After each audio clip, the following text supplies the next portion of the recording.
the next step is about what to do once you have the data. And this is a meaty section to get through. I know we're running a little bit behind agenda, which of course is always the case. But I'll also give you a little bit less time for this exercise because it's a little bit abstract. It's a little bit of like, what do we want the data to look like and how would we deal with it when we get it? So I'll spend a little bit more time on this step and a little bit less time on this exercise. And I'll try to get us to the break as soon as I have it on this agenda as I can. So this is also a tough one for folks. It seems a little bit abstract, but it is important to think about data before you start collecting it. For those of us who've had the experience of collecting data, you know that if you've gone through the process once, it has given you so much greater insight about how you would have done things differently. If you had thought about that the data would look like this and it would be impossible to analyze it in the way that everybody's nodding. Does anybody want to give an example from their own experience? Molly, Kelly, you guys were? This is probably less applicable to most people, but we're doing a lot on inappropriate imaging for low back pain. Oh, like people asking for MRIs when they don't need them? Yeah, exactly. Like I was trying to tell my sister-in-law, you pulled pulled your muscle, you don't need an MRI. Okay, exactly. I gotcha. I can relate. And you would think that would be a fairly straightforward idea, but there's no IDC 10 or 9 codes on clinicity. So we don't know when people come in. Because after they've had low back pain for a certain amount of time, you do want MRI. So we thought, hey, this will be super easy. We have a measure. We'll run the specs from the EMRs. Easy peasy. But it's turned out that we've ended up having to do chart review on a lot of them because one, there's no codes for chronicity. And two, there's not a agreement within the medical community of what chronicity looks like. So I would have chosen to do it a lot differently. Yes, I would have chosen to start with chart review probably. Because there's some context to that injury or that. Right, that to get a better measure specification before we went in. Because it's not like there's something in the chart that you could pull, so you're going to have to sort of surmise from what else is in the chart. Yeah. I mean, and sometimes it's as simple as, I tell folks this all the time, they'll do a survey and they'll be like, oh, we're going to send it out to these 10 neighborhoods or whatever, and we're going to be able to say what are health priorities or biggest health concerns or whatever in this neighborhood versus that neighborhood. Well, guess what? They forgot to ask them what neighborhood they live in.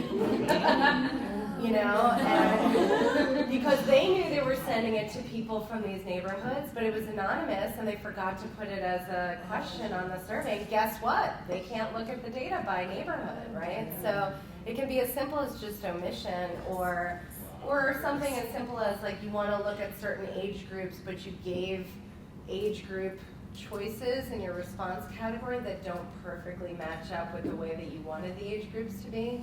So say, for example, you're interested in youth and transitional age youth, but you only have 18 to 26, but you were interested in 18 to 20 and 20 to 26. Well, guess what? You don't know where people are between 18 to 26 if you only give them the option of 18 to 26. So sometimes it's about the way that you categorize the data. So, it'll help you figure out, to think about it ahead of time, is it practical for the analysis you want to do? Is it going to give you what you need? Especially if you want to make comparisons.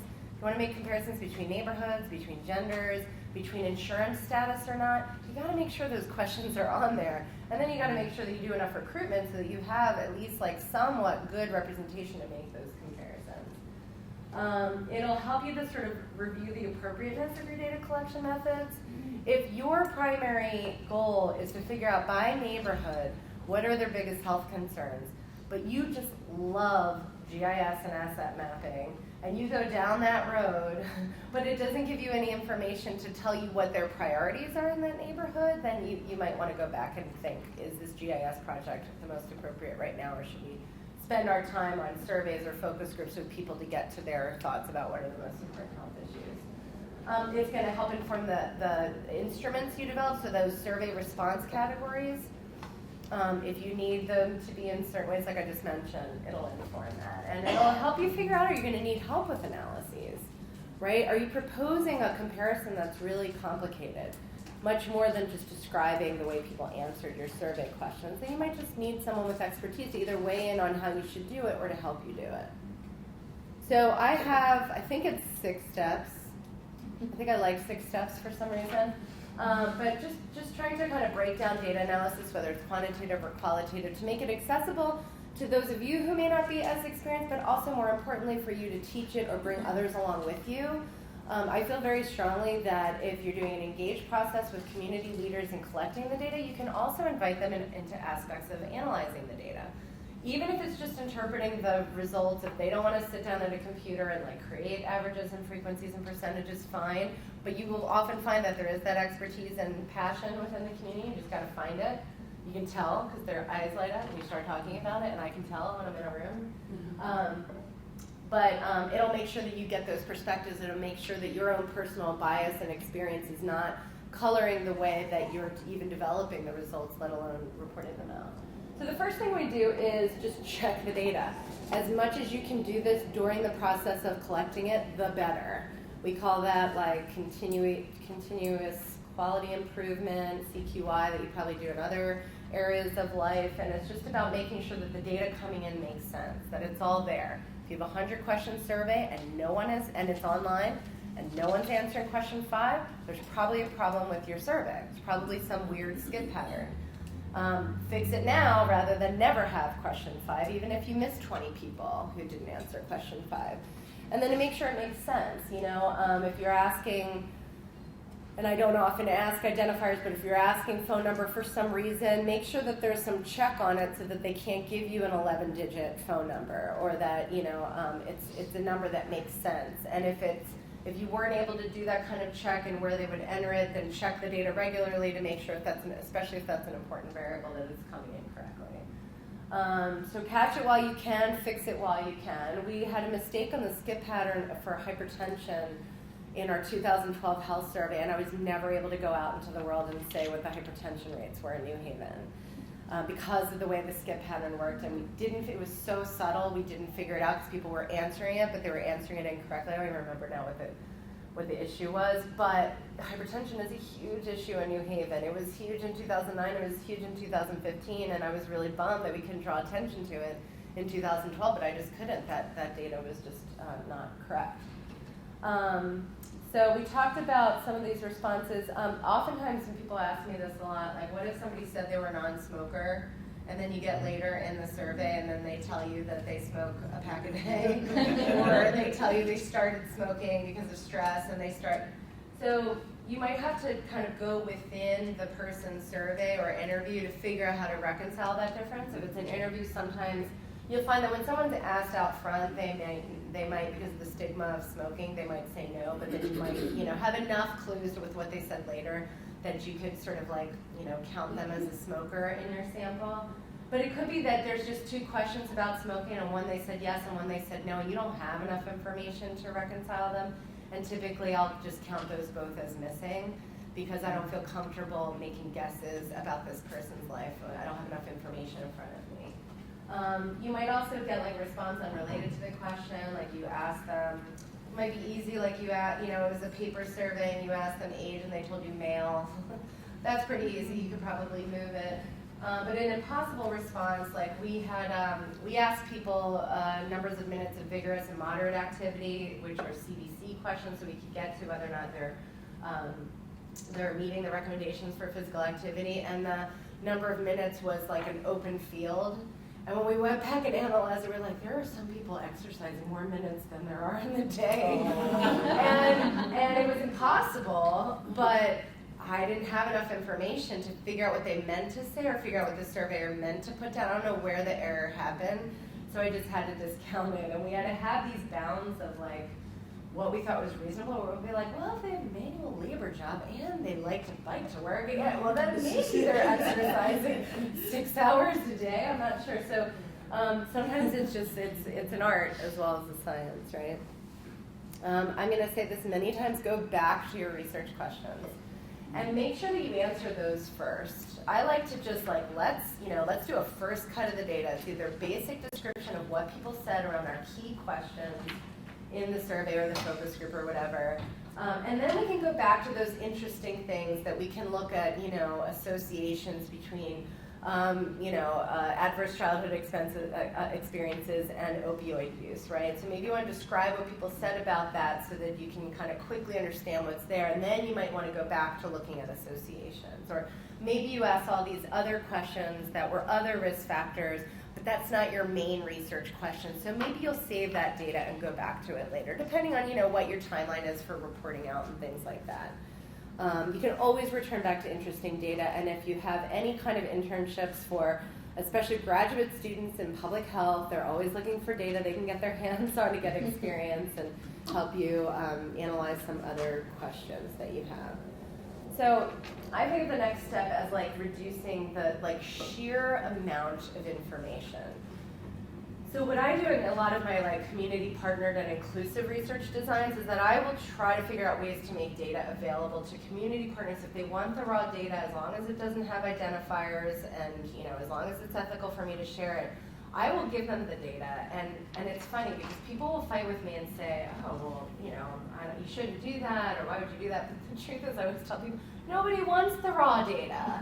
It makes no sense. It's like a huge spreadsheet, which we'll go over in a minute, but it's you had 500 participants and you asked them 100 questions. It's like this huge spreadsheet. So I like to, the scientific word I use is chunks.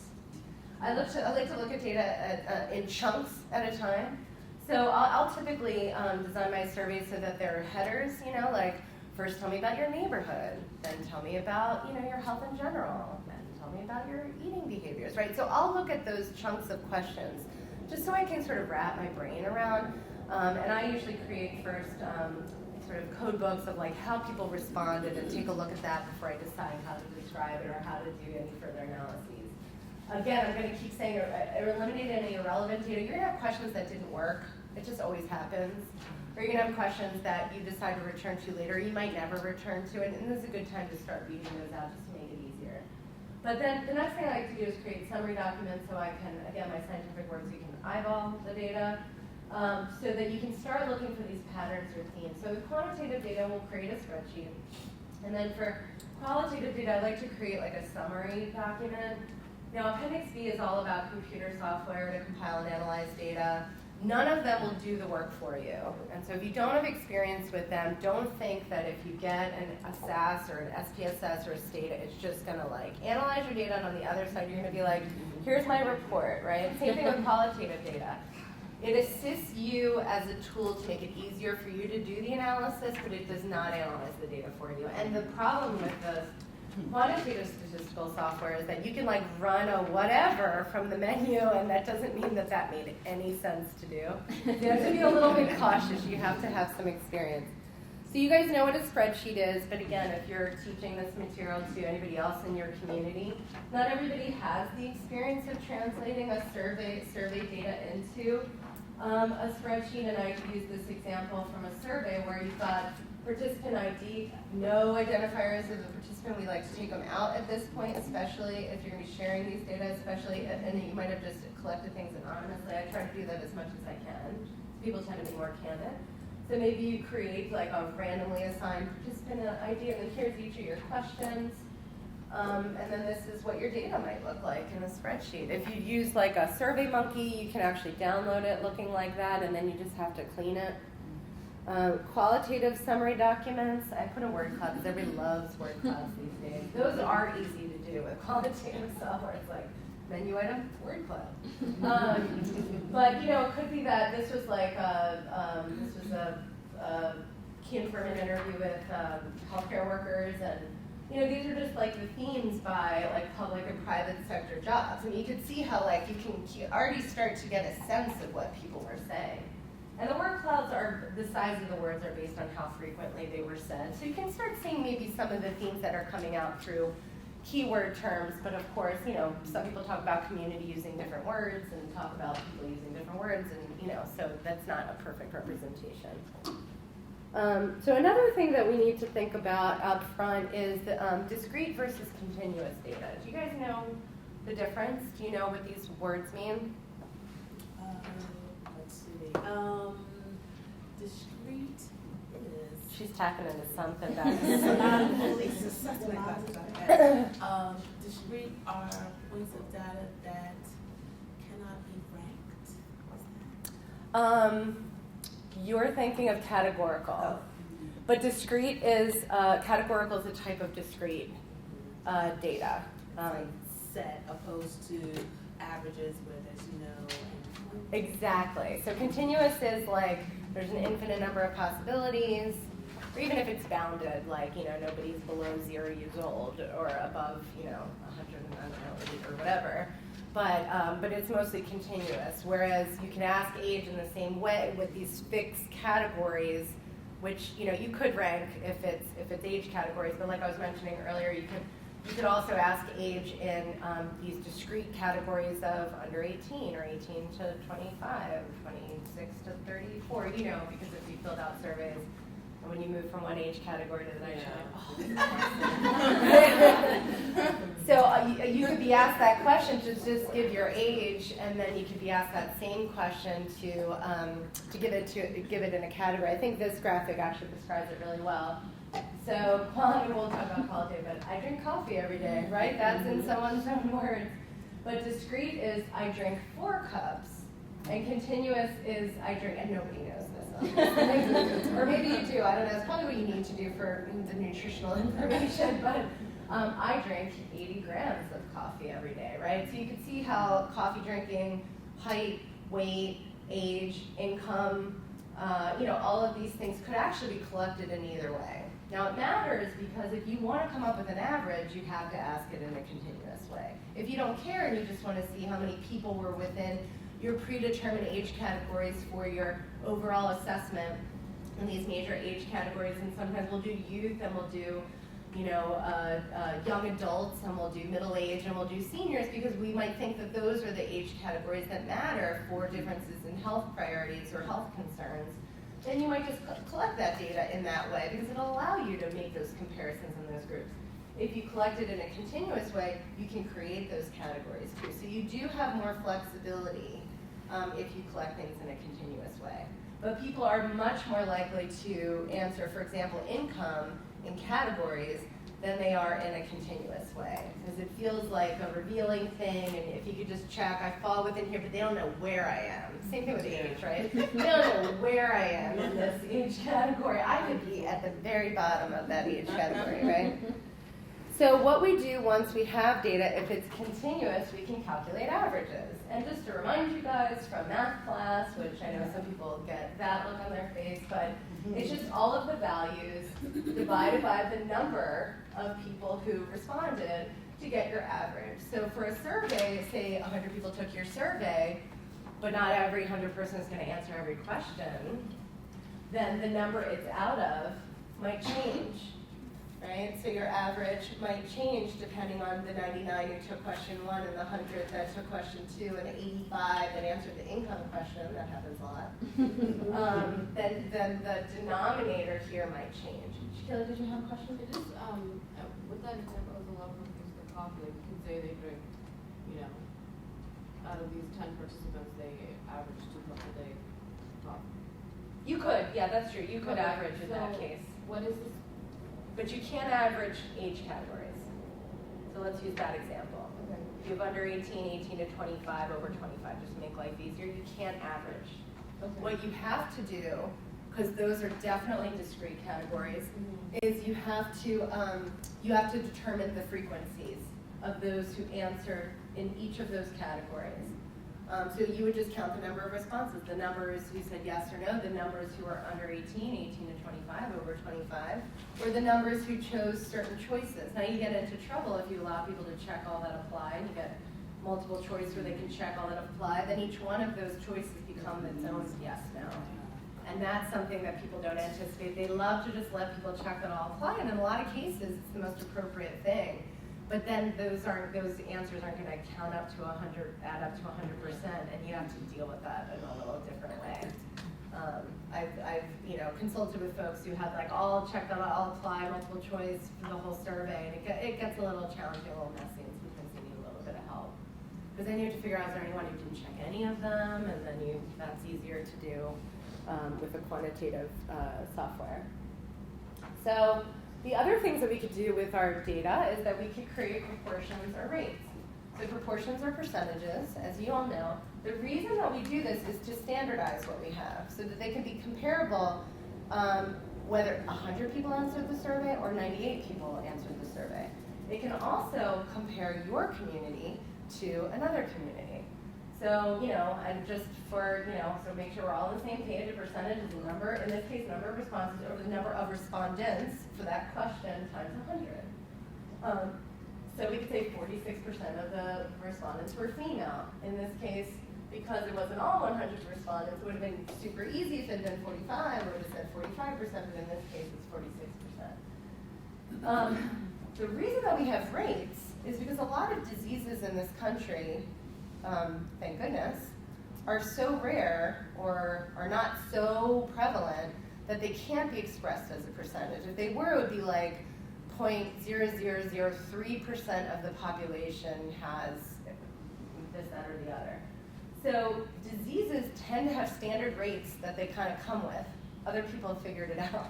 So if you want to express the asthma rate, you multiply, it's the same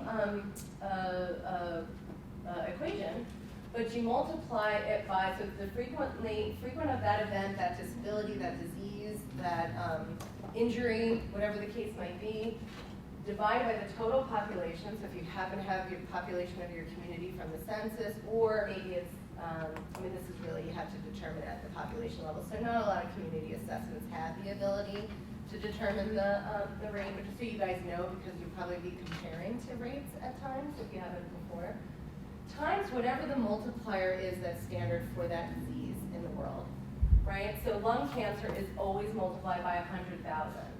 And you can see if you had 15 cases of lung cancer and you had a small community of 3,500 and you multiply it by 100,000, and you've seen these kinds of statements before, right? So it's 428 persons per 100,000 have lung cancer in this community. Then you can compare that to any other lung cancer rates you would find. For the state of Pennsylvania, for the US versus other global countries, it's standard. Sadly, obesity is so prevalent that it's expressed as a percentage, and it's one of the few, actually. In fact, I think I have a map of obesity rates, I think. But it's one of the few diseases that is expressed as a proportion. So you can use your data to do this. If you feel like you got a really good sample, you can kind of estimate what the rate is, with the caveat that it's an estimate based on how representative of a sample you were able to get. But from what we know, it does seem like our community has higher rates of, for example, asthma or something like that, than the rest of the county or than the rest of Pennsylvania. And those are very powerful statements to be able to say. Okay, so after we have all these, these are the basic building blocks of every statistical software and every more complicated bivariate and multivariate associations that you could create looking at these variables in relation to each other. That is not going to be covered in this class. If anybody wants to take more of that, we have a summer institute in June, and we'll be teaching some of these methods, and I welcome you to come to that. But just in general, what I do at most of my statistical analysis, especially with surveys, is I just take a look at these averages, frequencies, proportions, and rates, and I compare them among different subgroups of my own survey respondents, right? So men and women, those who are insured, those who are not, those who grew up in poverty, those who did not. Whatever else you ask, and this is where you need to make sure that you ask it in your survey so that you can make those comparisons. You can just eyeball them, look at them next to each other. If you have some skill in your team, you could test and see if that's significant. But mostly what we're doing is making these kinds of comparisons with our own just building blocks of our survey data. And so, you can make all kinds of comparisons that you can imagine. And again, you just want to make sure that you ask it in the same survey. That's why I was advising you guys, if you really want to look at the associations with adverse childhood experiences and opioid use, you should ask it in the same survey, because otherwise they're going to be two different samples. And unless they were collected in the exact same way but at different time points, you're just not going to have the data in the same data set to be able to make those important comparisons, which is the crux of what you want to do. And then what I do, and what a lot of folks do, is then you kind of look at it in a variety of different ways to see if there's patterns there. I'm a little visual. I like to see things and see if I can capture some patterns. I like this one I found recently. The percent of foreign-born in the population. You can see how we're very similar to where we were, in the 1800s, but after those immigration laws, those tighter immigration laws, we saw a reduction in the number of foreign-born. But anyway, that kind of gives you, look how quickly you got a lot of information. So tables can give you, especially we'll do frequencies or numbers and then proportions. So that this is a much bigger number than 4,000, but the percentages are nearly the same because they're being divided by the total population, which of course is much greater here than it was in 1860. So you can see in a table format how proportions standardize and allow you to make comparisons.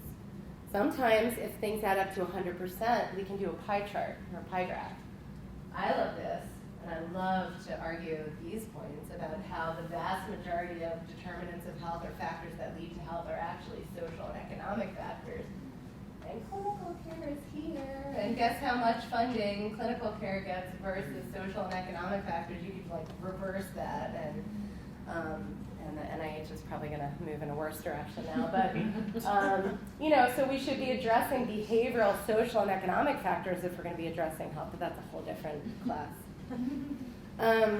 Bar graphs will show us frequencies, and when we see them next to each other, we can see a pattern there. So I love this bar graph because it shows us it's the rate per 100,000 of incarceration for all of the developed countries in the world, and then we get to the United States, much higher. That includes everyone who lives in the United States, but if we break out African Americans, we see the rate is way higher. If we break out African American men, look at that difference, right? So this tells a story that I think other ways of looking at the data might not have revealed that pattern and be able to make the point that this bar graph is making. A line graph allows us to look at things over time. In this case, it's proportion, right? Yeah, it's obesity, right? You guys have seen all kinds of graphics on the growing rates of obesity, but look at this. Look how insane this is. 1960 was 10%. When we started recognizing the obesity epidemic and it grew to about a third, we were like, oh my God, it's a disaster. And it slowed. It has slowed. I think there have been some things that have been somewhat helpful, but this is, people like to project. We'll see if we get to that or not. But look at the difference. Now, you wouldn't be able to see that pattern in any other way had you not depicted the same data in a line graph. And then the new thing, is to do infographics. I love infographics. I cannot do them to save my life. I like that other people can. I like to surround myself by those people because they're very understandable to people, right? I just love this image of the umbrella being about insurance coverage, and I'm sure there's even clearer ones I could have used, but I just like this one because it has data in it. And it's expressing a data story, but it's doing it in a very understandable way that anybody can understand that. And if you do a focus group and they don't understand it, then you can fix it, right? And make it more understandable.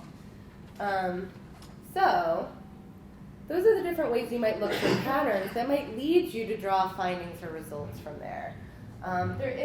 Even quantitative data, there is an art to it. Let's not pretend that numbers mean exactly one thing and one thing only, because that's not the way it works. So you really want to look at these things. What does it say? Vet it with the community as much as possible. How do different groups compare? Ask yourself these questions about it so you can draw out your facts, right? What is it that can be concluded? The more diverse perspectives are in your community partnership, the more voices are interpreting what's in those tables, drawing meaning from it, creating recommendations from it, the more valuable your data is going to be. If it's just the one data analyst sitting in the windowless room, hacking away on SPSS, who's writing up the results, it's not going to be as valuable. No offense, because I am sometimes that person. But you want to make sure this is different. This is not titrating liquids in a lab and then writing it up and sending it out to peer review to people just like you. This is different. This is research that is supposed to have meaning and utility and make change, right? And that's why you guys all do this work. So that means we have to spend a little bit more time interpreting and drawing meaning from our data. So I just wanted to spend a few minutes making sure that everybody can read tables and graphs and can teach others how to read tables and graphs. And I don't know why I had these first. Okay, so what's the proportion of asthma cases in children under 18, up to 18 in California? This is using the California Health Interview Survey, which is actually the center at UCLA where the data democracy came out of. It was a training program that came out of teaching folks how to use these existing data. I'm putting you on the spot. What? In California. This is assuming that. They're all 1 to 18. I should have put 1 to 18, sorry. Every year I forget to do that, but yeah, they're all 1 to 18. It's not as tricky as I'm looking, as my smirk is looking like it is. And it's all. It sure is. Ding, ding, ding. Not all folks know how to read a table, right? And to understand that this is total and then this is this total broken up, right? So it's important if you're going to be sharing your analytic process with community partners that you make sure that they know how to, read data with you, that you're building a culture of looking at data and drawing meaning from it. That's not something that people who haven't been doing this a long time have a lot of experience with, but they could be even better able to point out cool things in your data than you can if it's about their community and they have that expertise, right? So it's about bringing people along with us. So this is the same data. Yeah. They are supposed to be 100% if you put all those together, apart from total. In this case, yes. Right? Yeah. Is it They are, right? putting that total in? What? Is it worth putting that total in? That This feels total? I don't know, this really is the way I super downloaded the fast. data from the website, so I was trying to use data that you might get from a website. Yeah. I think it might be useful because you want to see sort of how the percentages are being calculated, if it's going to be across or if it's going to be down the table. So it could be Yeah. among people who have asthma, how many are Latino American Indian, Yeah. et cetera, or is it among Latinos, how many people have asthma and don't have And asthma? this total is, literally like this total, but it's offered first because it's like overall and then broken down, but it's the same, it's the row total, whereas this is the column total, if that makes sense. Okay, so this is the same data. I think it's the same data. Again, I downloaded this from a website. And the reason that the health data program was created was because the founder of the survey and of the center felt very strongly about getting data in the hands of community health advocates, and then he realized that just being able to download tables was not working, that we needed to be able to provide training and technical assistance to folks to be able to understand those data when they downloaded it. So this is also from the same website. So it's all 1 to 18 again, even though I didn't put it in there. Which racial ethnic group in California experiences the highest proportion of asthma cases? American Indian. Ding, ding, ding. So yeah, so you had to be able to read that purple has asthma and that this was the highest proportion. And the data points aren't on them, but I just added it here for clarity. Okay, so did anybody do the exercises? Well, good. That's okay. I really wasn't excited. You notice I didn't sell it very hard.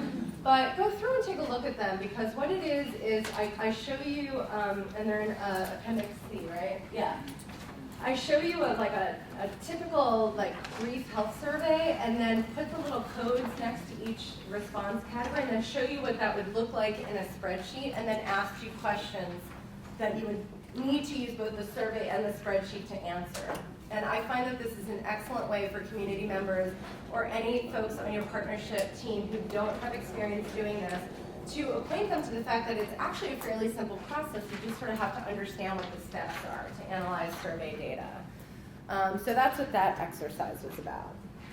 Okay, so I'm moving on to qualitative data. Any questions before I move on to qualitative? Yeah. I had a question on Yeah. that, though, when you're doing the racial ethical question. Is it accurate to do both mixed races and ethnicity when they did crossover, you have Latino and then you have Black, White, Asian? Yeah. But don't they count two? Yeah, so this is a debate that people have been having for 100 years, how it's collected, right? In this case, this was, I actually downloaded this a while ago. This was before the decennial census when we allowed on the census for people to choose mixed race. So that's why there is no mixed race, but I think in this case, there's so many different racial ethnic groups in California that people complain that like the census way of collecting data just makes no sense, right? So other is actually huge in California when it was collected this way. That's something you might have to grapple with. Make sure that your categories are capturing the community. It's another way that closed-ended data can completely miss what's going on. Because if you don't give people the option to check what they are, or they have to click others, same thing with gender identity, you can completely shut down someone who will not want to answer the rest of the survey because they're not represented in the choices. So actually, the California Health Interview Survey collects lots of different racial ethnic categories, but oftentimes you can get these kind of standard census categories, and that's what happened here. Yeah. So there is a much better way to do that than this. And if you dig in, there are particular tribes that have the high asthma rates, right? There's 27 different incorporated tribes in California. They have complete diversity between them. I mean, the Latino community in California, it's like every country of origin you can imagine. Same thing with the Asian, Pacific, I mean, there's diversity, more diversity within than between. But unfortunately, we do tend on a national level to compare data that way because there isn't as much diversity in every state and every city in this country. Okay, so qualitative data, yeah. My only question with quantitative data situation I've come across is, it really requires such a high level of technical expertise that in terms of the reporting, I'm wondering if you've ever been in a situation where things in the reporting organization may have a peer reviewed journal and then realize that, actually the numbers we crunched really, that doesn't show the true picture, there's some kind of embedded things, but you've already done the reporting, maybe kind of being used as a standard or as an argument for X, Y, and Z, or maybe this is information, and then there's a level of responsibility, perhaps, with the source to go back and do that in a community setting. How do you Yeah, do yeah. that? Because I have not ever seen that. Well, I'm going to talk about reliability as one of the later steps, so I'll get to that, but also that's why we do peer review in science so that other people are, and believe me, they won't critique anything that doesn't seem right. And and I do the same with others because I think that it's our responsibility. I think it's our responsibility even more so to do good, scientifically well thought out data collection and analysis in community assessments as well as anywhere else, because I think if you're wasting people's time to collect a survey or to conduct a focus group, if you're not doing it at least somewhat rooted in scientific methods with a rationale for why you're doing it and a plan for how you're going to use those data, you're wasting people's time.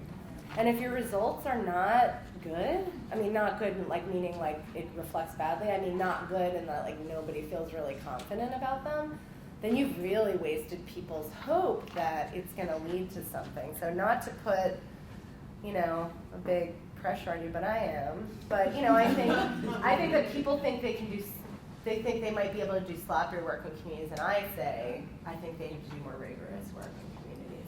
And that's where you can figure out if you're good consumers of study design, study methods roughly, but you consult with folks who bring the expertise to make sure it's as rigorous as it needs to be, make sure they're finding those validated questions, use your resources for that. So that person's just consulting into a process that's being led by the community. And so that's why I feel very strongly, if we get this research expertise out in the community and build capacity, I think we're going to have much better conceptualized studies, much better used community assessments. And I think there's room for that scientific expertise or that analytical expertise, but it should be plugged into a process that's community-led. Kelly? Can I just add, though, I also think that it's really important to understand that no matter how rigorous you want to be, often working in the community, you can't get to the level that you might want to. So being really transparent on the limitations also balances that.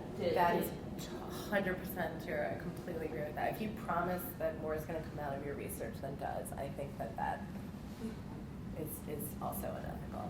And it reflects poorly on researchers who might be well-intentioned or a little bit better thought out that, people are going to be like, am I going to do that again? We went through that whole thing and nothing came out of it, right? So, okay, to qualitative data, because I'm just going to keep going like a train. So a lot of people stay away, like Amelia said, a lot of people stay away from qualitative data because it can be trickier. right? It's by nature bigger. Like if you literally printed out all those transcripts, if you do like 3 focus groups, men and women in every age group in your community, like if you printed out those transcripts, you would probably have a pile like this. And it does require a little bit more abstract and analytical thinking and interpretation to make sure that one person's experience isn't coloring the way that they're seeing and drawing conclusions about what people are saying.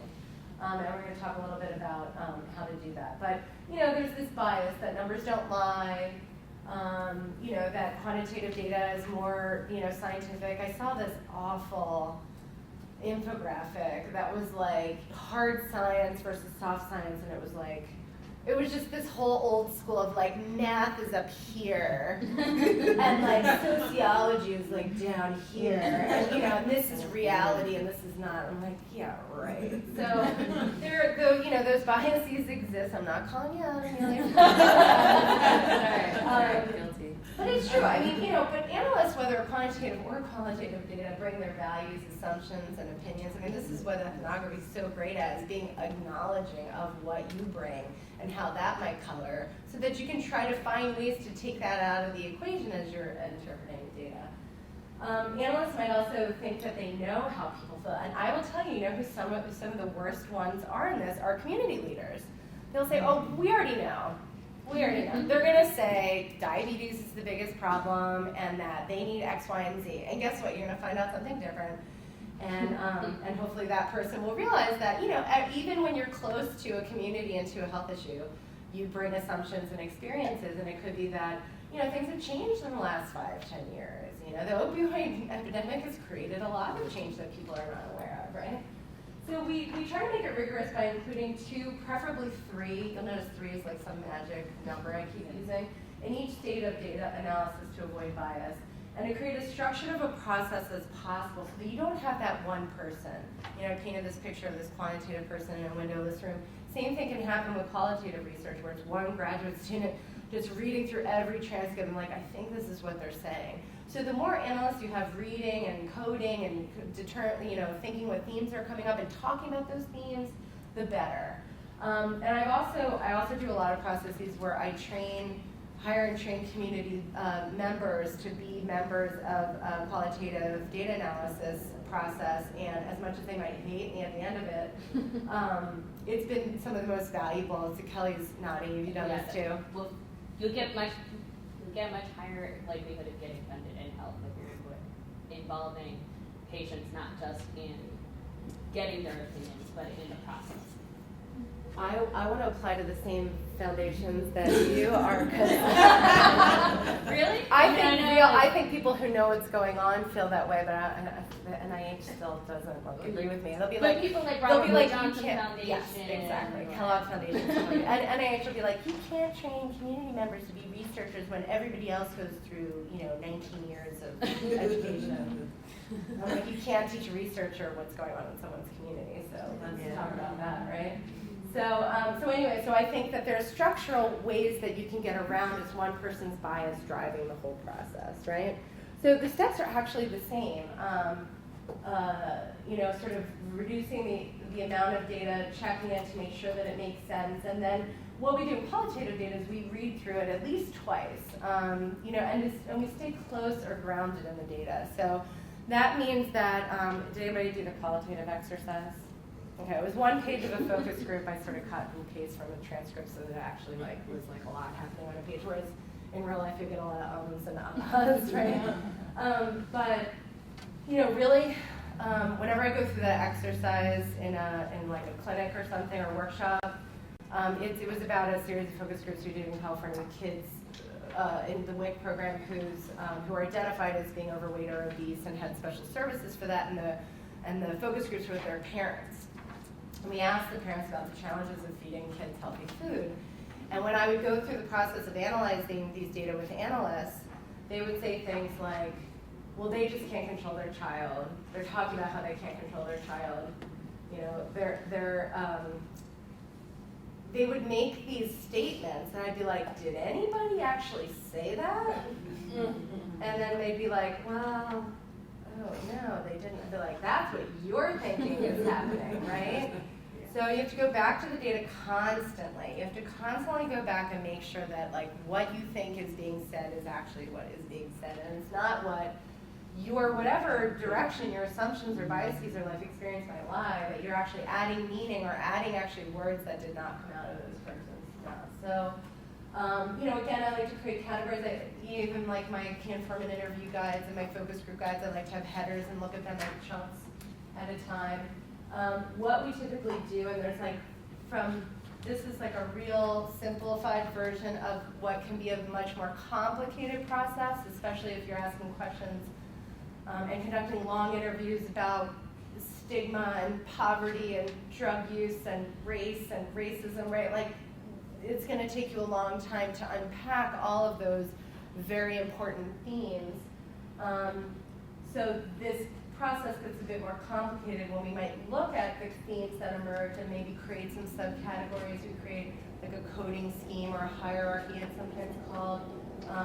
We might be looking for ideas in there too. Maybe that we're coding some as recommendations or suggestions or things like that. But that might get more complicated if we want to look at how stigma relates to. We might look at like the overlapping of some of these themes as they come up, and then I recommend that you buy some of the textbooks on qualitative analysis, which there's some really good ones, and I refer to some of them in the resources. Sometimes we'll rank order to frequency of appearance. This is not to say what I was saying earlier not to do, of quantifying, but it could be when asked what the biggest health concerns were, the majority of folks mentioned diabetes, followed by obesity, followed by the opioid epidemic, or something like that, right? So that people get a sense of, well, 30 people endorsed this one versus one person mentioned Zika.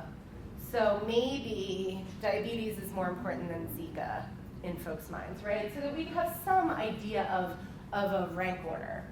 And then we'll summarize discussion around each theme, create maybe some graphics to show. Probably should have shown you, I just did one recently where we had some sort of interlapping circles of themes that came up that really like showed all of the themes that we described in the report, but showed it graphically. I should have probably included that. And then it's the same process of figuring out like what are the facts, what are the findings, how do you draw meaning from that? So we do this by looking at like what are the most frequently occurring themes, like I mentioned. How do these themes intersect? How do they relate to each other? Are people talking about stigma in the same voice that they're talking about racism, or in the same spaces they're, are there things that are clearly connected to each other?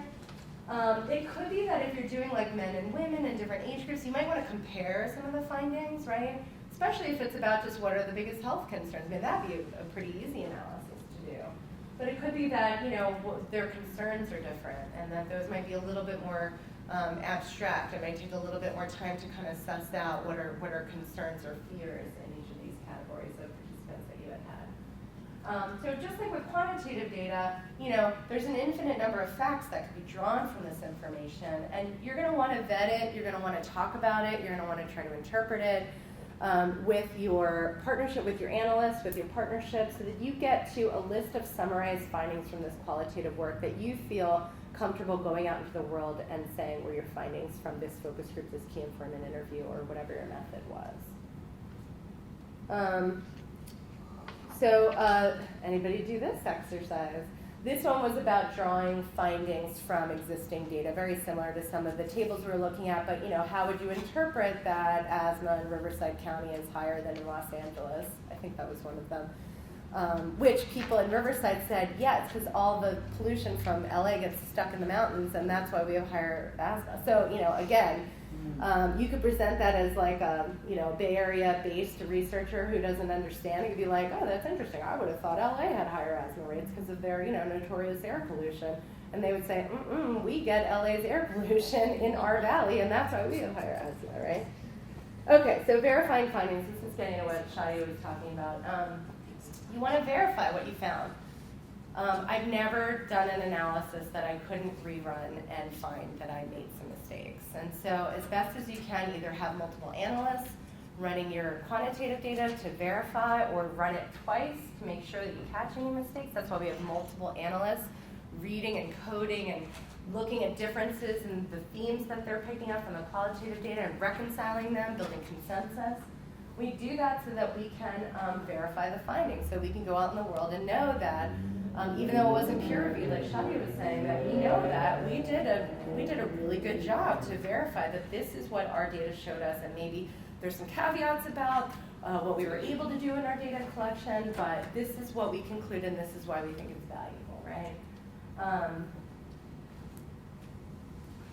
And then, to kind of frame those conversations about data interpretation, I like to within larger groups, kind of have discussions like, what are some possible interpretations or explanations for these findings? Like, what do you guys think is going on here? So you can elicit those insights that community members would have, like about Riverside versus LA, those kinds of things. Again, I'm saying this a million times, the more perspectives, the better. But is it different than what everybody was expecting? So there's a place of discussion to try to figure out some interpretations. What are all the different alternative interpretations? Okay, we all thought it was because it's a food desert, but it could have been because of access to care. I just made that up. So thinking, somebody playing the devil's advocate, well, that makes sense, but it could also be this. And that's what researchers typically write up in their discussions, and it's what we typically write up in conclusions or ends or recommendations of reports, right? Do we have any evidence to support any of these interpretations? Do you feel comfortable sharing this interpretation as a possibility? And this is where you get to a place of figuring out how to present these findings and conclusions in such a way that you feel confident that they're robust and that you feel confident going out in the world and releasing in the ways that you will.